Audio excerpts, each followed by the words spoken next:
Ephesians chapter 4 and verse 10.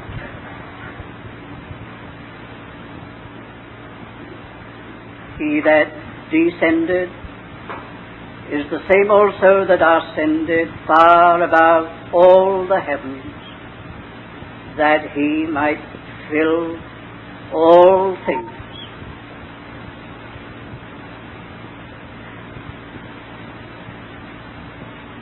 We have been seeking already to see that into that last clause of a parenthesis, the Lord's servant has packed the mighty fullness of his apprehension of Christ.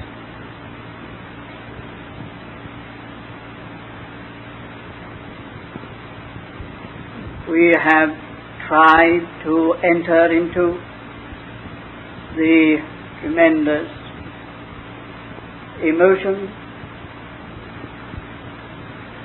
in which the apostle set himself to write this circular letter, and having at last the opportunity to be free from all his travellings, journeyings, and on-the-spot occupations with affairs of churches, being now detached and shut up in his imprisonment, he found it the occasion for which his heart had doubtless often longed for giving expression as far as he could to some of that mighty store of accumulated spiritual knowledge of the Lord Jesus. And this letter is an opening of those floodgates, pouring out in superlative upon superlative, beggaring of language to find some way of expressing what Christ had become revealed to him. Here in this fragment, mighty fragment, there is a summing up of it all, final vision of that wonderful Lord. He might fill all things. His Lord Jesus at last filling all things. We have seen that this great He to whom the apostle refers is the subject of the whole Bible. We have traced the unveiling of Him, the 7 great stages of that unveiling from eternity past through time to the ages of the ages. In each stage of which the apostle has been seeing depths of meaning. Well, now we come from that wide range, that vast scope, and seek to fasten down on one or two particular emphases as we go on. And firstly, quite clearly, this phrase is itself indicative of the greatness of the Lord Jesus, that he might fill all things.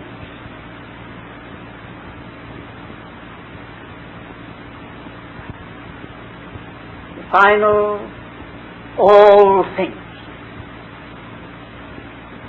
It's impossible to get outside of that. That is final.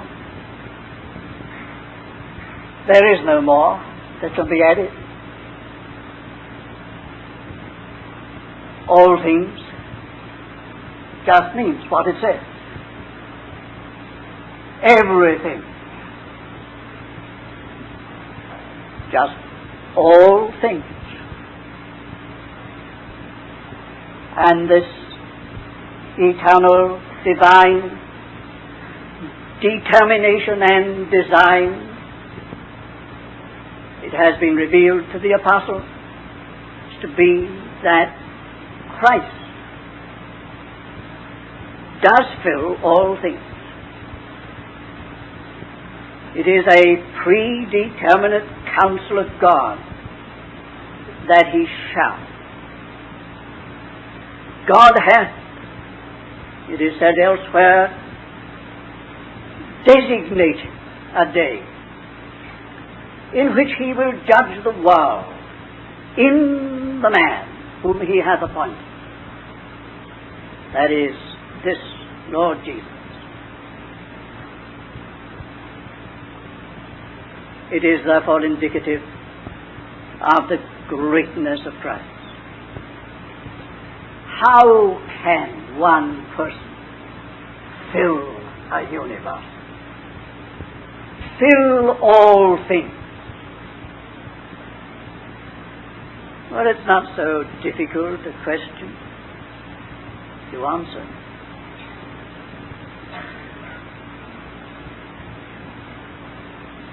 You will not go to any part of this world in all its length and breadth without you will find traces of the evil one. Wherever you will go, you will find that which indicates and betrays that the evil one has been there. Evil by the evil one fills this world. Anywhere, everywhere. And we may say, in its natural condition, the devil has filled all things. But though you do not see him in personal form, you know he's been there. And very often you know that he is there. He has filled this world with his evil self and his evil marks. A trade is everywhere. He has filled the very atmosphere with himself. He's done it. He has done it. That is unchallengeable, I think. You can meet that one anywhere, in anything, in the creation which he has captured from Adam. All right, is that true? You meet him in his nature. You meet him in his disposition. You meet him in his evil atmosphere of presence. You meet him in exactly the same way. Christ is going to fill all things. That thing is going to be purged out by eternal fire. completely purged out. No trace of it will be left or found when God has done His work in this creation. But it will not be avoided. His Christ is the one who is destined so to fill all things that you may go anywhere in His created universe and know Him by His footsteps, sense Him, feel Him, recognize Him. But what a difference. What a different atmosphere. Now this present time in which we live, though so poorly serving that purpose, is a time in which just some little reflection of what is to be can be found. It is a very blessed thing to be where Christ is. It's a good atmosphere, isn't it, to be in when He is present and He is filling all hearts. There is a behavior, a conduct, and a disposition that is so different when He has His place in a company, in life. We don't have too much of what is sometimes called heaven on earth. There's a lot of room for more of that. But we here tonight know just a little, very little, of this changeover. The enemy is still present and about to spoil, to mar everything. But if only the Lord has people in whom really He has His Lordship expressed, His place fully given, it's a very blessed place to be in and condition to enjoy. There's a little of it in this world already. Would there were more. But there it is. What I'm saying is leading to something else, of course. But here is the indication of what the Lord intends. And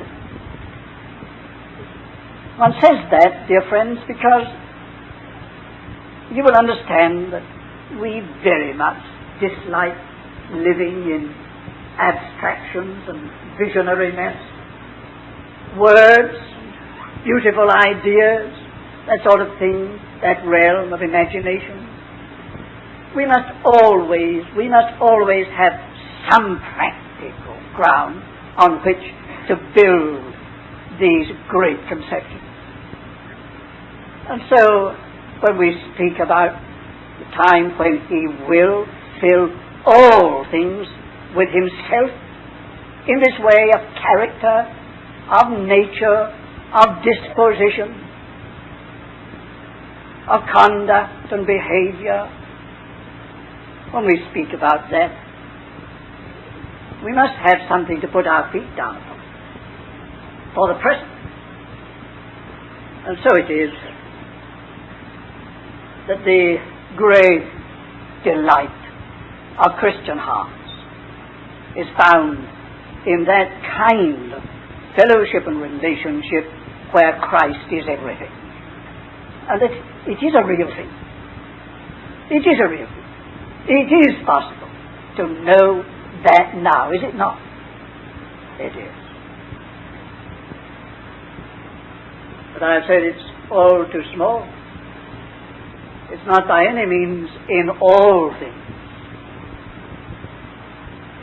But that is the determinate counsel of God, that so it shall be that He, the beloved Son, shall fill all things with Himself, His own wonderful character, divine character. Now here is something that sounds perhaps difficult to grasp and understand, but you notice the context of this phrase. He that ascended is the same also that descended. He that descended is the same also that ascended far above all. It was never necessary to have the incarnation if God wanted to fill all things as God, as deity. God could very well clear everything out and just fill everything with himself in sheer deity, sheer Godhead.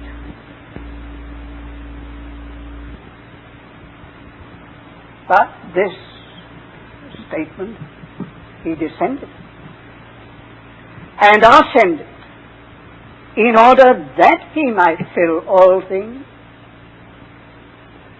indicates this. It indicates the incarnation. How did he descend? Well, we know. By incarnation, he came down in flesh, in humanity. He humbled himself and took the form of a servant, and being found in fashion of a man. That is his descent into humanity, into the incarnation. Why? That he might fill all things humanity-wise. In other words, have people in whom and through whom he would fill all things. Have a race of human beings through whom he will fill all things, who will be his fullness and who will minister and transmit his fullness. Now that is one of the great arguments of this letter, you remember. The church which is the fullness of him that filleth all in all. It's to have people, human beings, for the expression of his fullness in his whole created universe. You and me.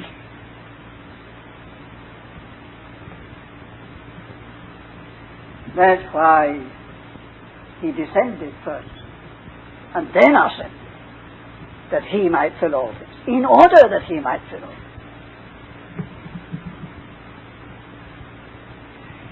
This great cycle of the deepest descent to touch the heart and root and core of all the trouble, down to its very depth. And his ascent far above all, far above all. There should be no realm left where he is not its fullness. He did that through incarnation, which itself means by way of human life, in order to have human life like that. Well, now, this is very great. Indeed, it's the greatness of this one who is able to do that. He must be very great.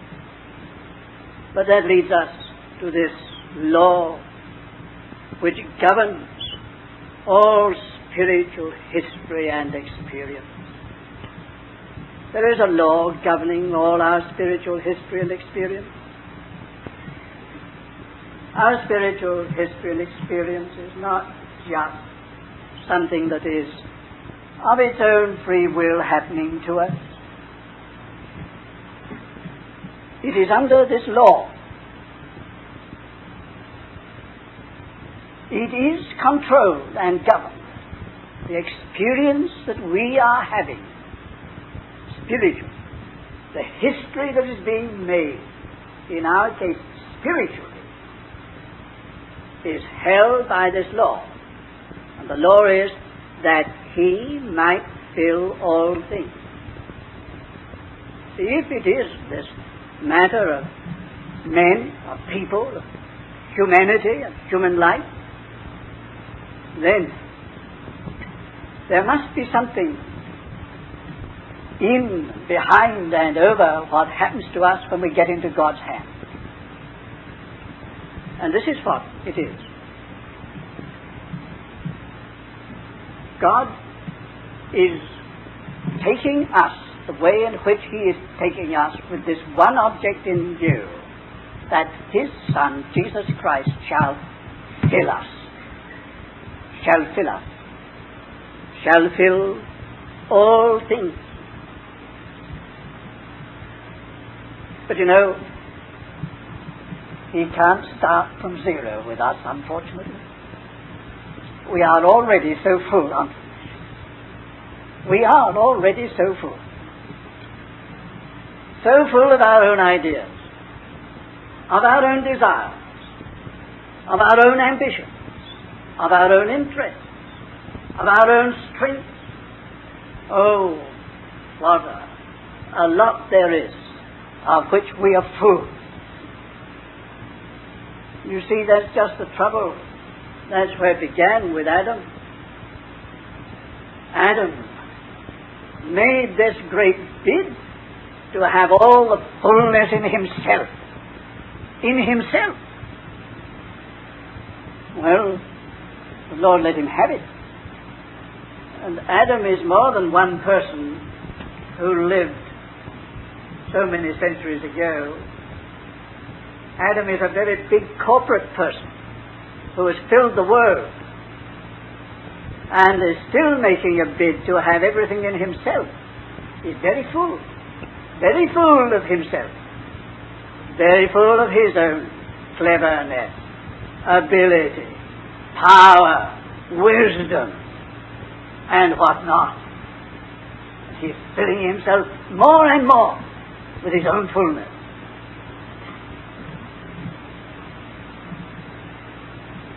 Well, let that be as it may with the big Adam. But what about the little Adams that we are? You and I. Well, we don't know, we wouldn't believe it until the hand of the Lord comes upon us, just how much there is of us in the picture. And when the Lord begins to work upon us, we begin to discover there's a lot more of us than ever we would have suspected or acknowledged. Indeed, this is an endless matter. It's a bottomless pit, this. All the trouble is there, that there's something there that has got to be got rid of and got out of the way. Is it true? Our simplest troubles with the Lord are on that basis, and our biggest and most complex. And so if He is to fill all things with Himself, there's got to be a history, a deep history of making room for Him completely by an utter emptying of us of everything that is not Christ. It is not just negative. It sometimes seems negative, emptying, undoing, breaking, and all that. But this law is operating. It's a law in nature. It's a law in nature. God put every tree in the garden into the hand of Adam. He got to cultivate it. And wasn't necessary for there to be evil present in order that the pruning knife should be used. That was a natural process. To produce something better, you have to get rid of something not that much good. To produce something more, you have to reduce a great deal. It's a law in nature. See it everywhere. Unto the better and unto the more, there is always a process of reduction. What looks like destruction, but we know that in the long run it is not destruction. It is constructive fruitfulness. That law operates everywhere, but here in the spiritual realm, just as God has written this law in the creation, in spiritual experience, it's like that.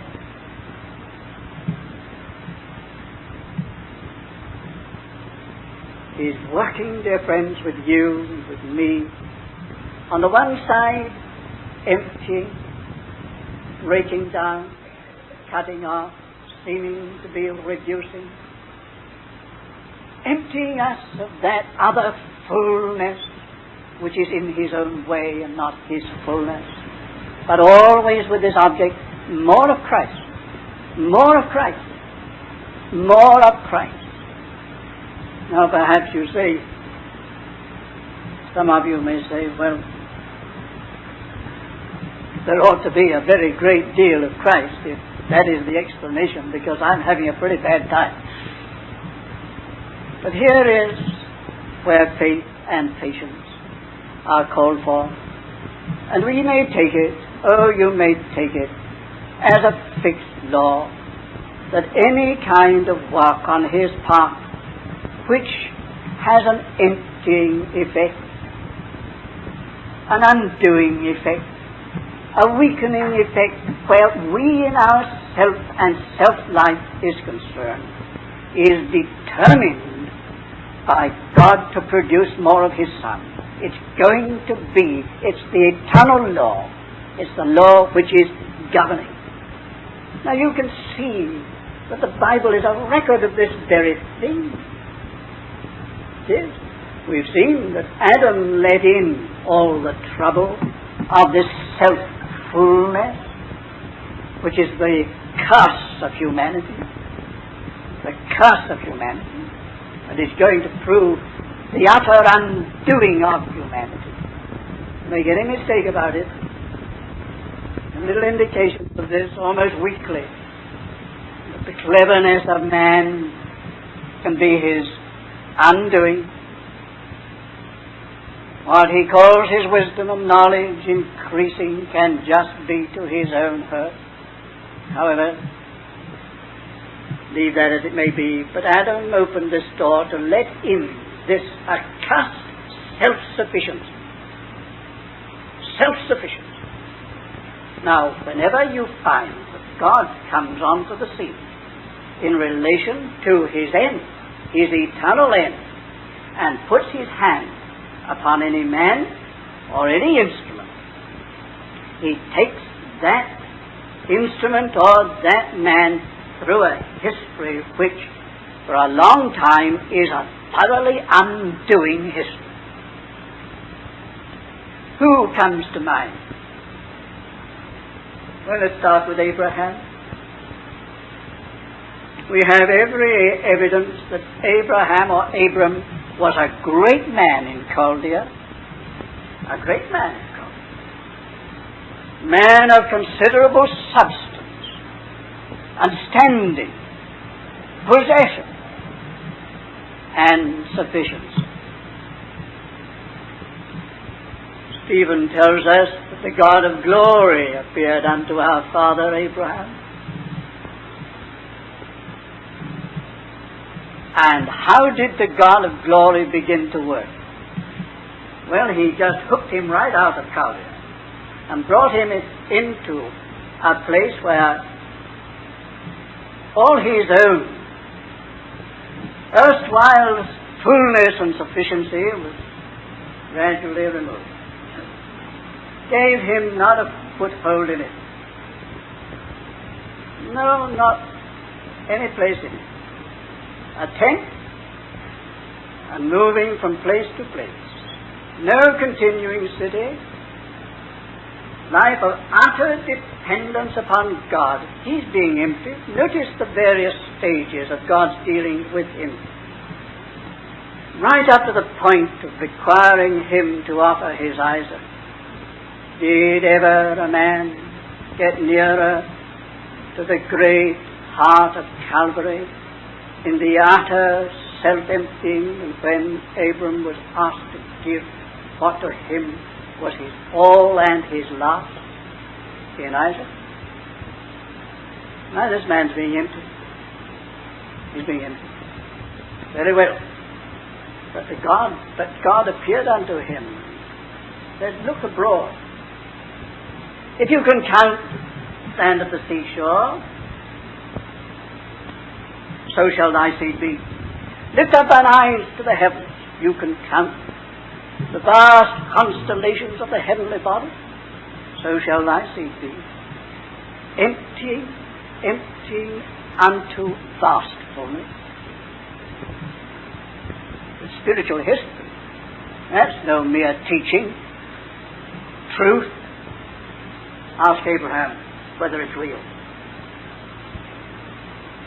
Jacob is elect, destined, mark you, to build the tribes of Israel by his 12 sons. Fullness is to come that way. Tremendous fullness. This seed of Abraham is going to come through this man Jacob. All right. Jacob, as we meet him, is a man very self-sufficient, full of his own cleverness and artfulness. He can do it. He is sufficient for the situation. And for the 20 years of his life with his uncle Laban, that's the kind of life he was living, tricking and triumphing by his own self-ingenuity and cleverness and artfulness, all the time getting the advantage himself simply because he could do it. Very well. What about Jabbok and Peniel? The Lord, one of those theophanies of which we were speaking this afternoon, met him there and said, now then, we are going to settle this matter once and for all. I have allowed you plenty of scope, plenty of rope, given you all these years to extend yourself. But I've chosen you for something better than that. Now then, the issue is up. Tonight we settle this thing. Jacob started out again to try it on the Lord. He found he'd met his match, and more than his match, that night. No, that story is told very often, is put the wrong way. That Jacob wrestled with the angel. He never did until the angel wrestled with him. There came a man and wrestled with him. God took the initiative in this matter.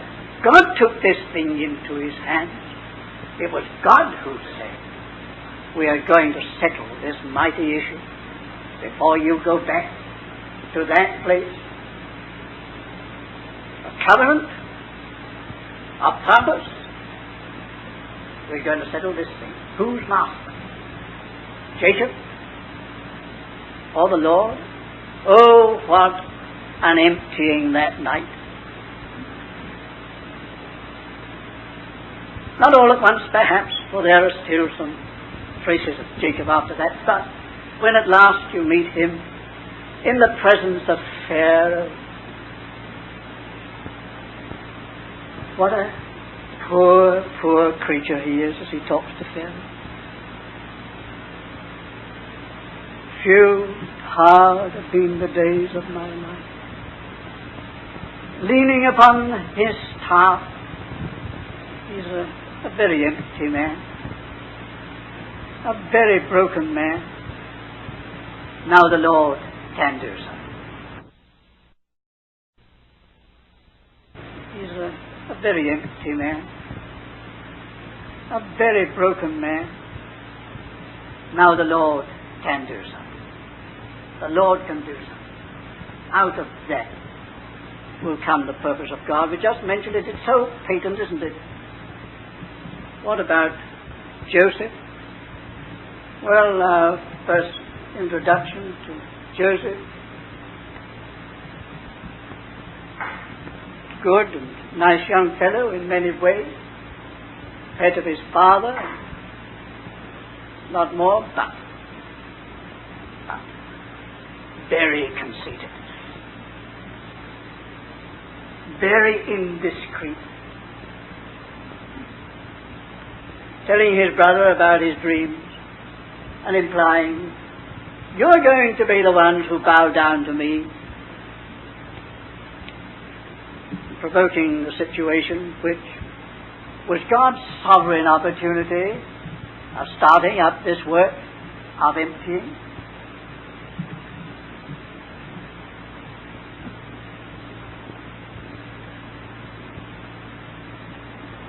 A dungeon is not much of a place to live in for 13 years, being forgotten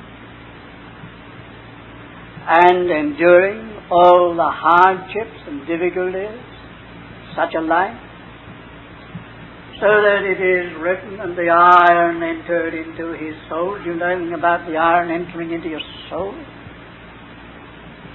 Under the discipline of God's hand?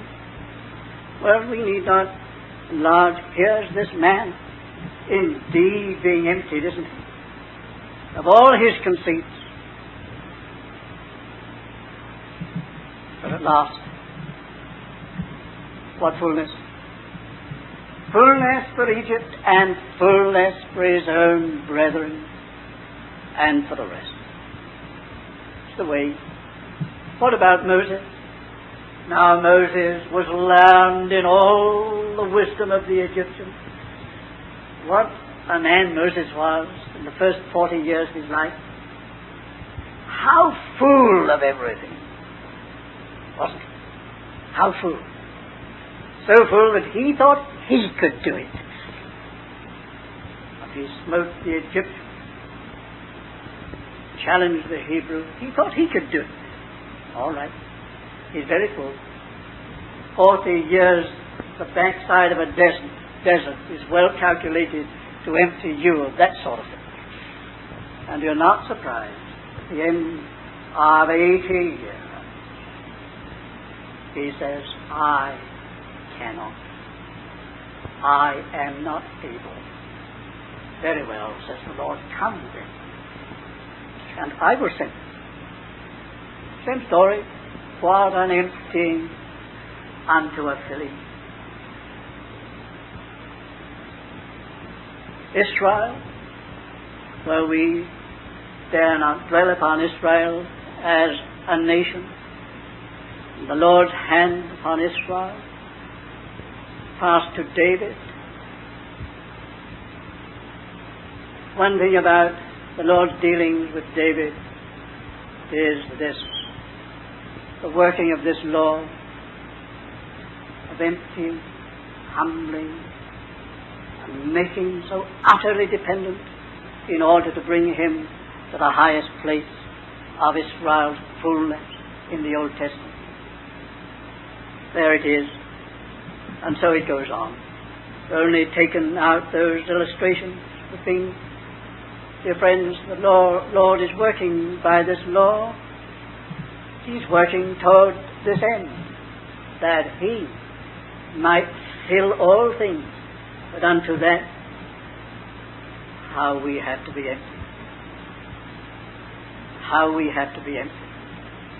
What an emptying work he has to do. There is nothing that stands in the Lord's way more than self-sufficiency. It's only another way of saying pride. Pride. That stands in the Lord's way. And when he has done with us, there will be no room or ground for any pride. No more. Down there, so far as we are concerned. But oh, look at the end. The divine end. The increase of Christ. That he may fill all things. Now, this we note as we close this for the present. This reversing of things from whatever fullness there is in ourselves, to make way for His fullness, has to have a crisis. It has to have a crisis. Truly, as the Lord met Jacob that night, as truly as the Lord met Moses in a crisis, as truly as the Lord met Saul of Tarsus in a very real crisis. There has to be a crisis. There has to be a time and a place where you and I come before the Lord over this matter of self-life and Christ-life, and we say, this is settled. So far as position is concerned, so far as acceptance is concerned, so far as the foundation is concerned, now it's settled, God helping me once and for all, that it is to be no longer I, but Christ. No longer I, but Christ, in anything. It is to be, for me to live is Christ. It's a crisis. Everything doesn't happen in the crisis, but the position is secured, the ground is taken, and it must be. No doubt many of you know that. Many of you know there was a time, more or less extended, may have been a day, a night, or it may have been a period, but it was a time in your life when the crisis was raised as to the self-life and the Christ. It has to be like that. But from the crisis, process begins. Process of the Christian life under the hand of the Lord is just this, all the way along, deeper and ever deeper. If it is so, take heart. Let us try and take all the comfort we can from it. Deeper and deeper is this self-emptying to bring to the greater fullness of Christ in us. It's a process going on. And, dear friends, it seems to me, both from the Word and experience, that at the end there won't be much of us left. There won't be much of us left in any way at all. If the Lord isn't everything, God help us. That's what we're coming to. That's what we're coming to. It's going to be the Lord or nothing. He's working that way, but He's working that way. And when He works, by that process, He intends it to be according to His predeterminate counsel, that He might fill all things. A crisis, a process, but blessed be God, a climax.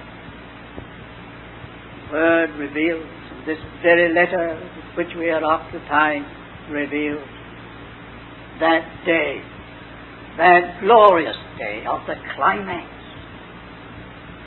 when it shall be glory in the church unto all ages, forever and ever. Now, if what we have said is true, there is another thing that we ought to think about, at least think about. It is this, that measure now is going to determine hereafter. Going to determine the measure hereafter. What the Lord is doing with us is not just an arbitrary thing. The Lord is creating capacity for spiritual things. Creating capacity. All the fullness of what is spiritual lies ahead in the hereafter, the ages of the ages. The measure in which that fullness is expressed in us will be the measure of the capacity which the Lord has been allowed to develop in us now. It matters, you know. I don't understand the New Testament at all. This New Testament of mine is a perfect enigma if what I'm now saying is not true. Why all this in the New Testament? If willy-nilly we're going to come into all the fullness of it, if it doesn't matter at all about now, we're going to have it if we belong to the Lord. We're going to have it all if we are the Lord's. Why all this? About whom the Lord loveth, he chasteneth. All this about discipline and suffering. If it doesn't matter, we are going to have it. You see what a situation that raises? It certainly says this most powerfully. The measure in which the Lord gets His way with us now is going to determine our measure in the glory. Our measure in the glory. And none of you who know anything about the difficulty and suffering of the Christian life fails to see that the Lord is seeking by painful means to enlarge us. We start out with a very little spiritual capacity for having, receiving, knowing, understanding. Very little capacity for spiritual things. The Lord gets to work upon us, and this stretching business is awful difficult. It's very hard. It's enlarging. The psalmist said, "In pressure hast thou enlarged me." Pressure unto enlargement. It's a painful business, isn't it? But the Lord is working to increase our capacity. Thank God this is true. Although it's so imperfect, we feel that we haven't made very much progress in this yet at best. Some of us can see that today we can understand, we do know in an intelligent way what at one time altogether outside of us, beyond us. We are learning, we are growing in understanding. We are becoming more and more capable of receiving the things of God. Like that, well, that's the normal Christian life. Quite normal. What the Lord is doing with us. This law, we are saying, of Christ ultimately filling all things is governing our spiritual history and our spiritual experience day by day. What then is to be done where we are concerned? Well, it's the old matter of applying our hearts very definitely and very earnestly to learn the lessons of our suffering, to learn the meaning of our trials and adversities, to find out where more of Christ has to come in by this breaking of ourselves. That is cooperation with God toward His end. He descended, came right down here to take us in our humanity, and has ascended far above all.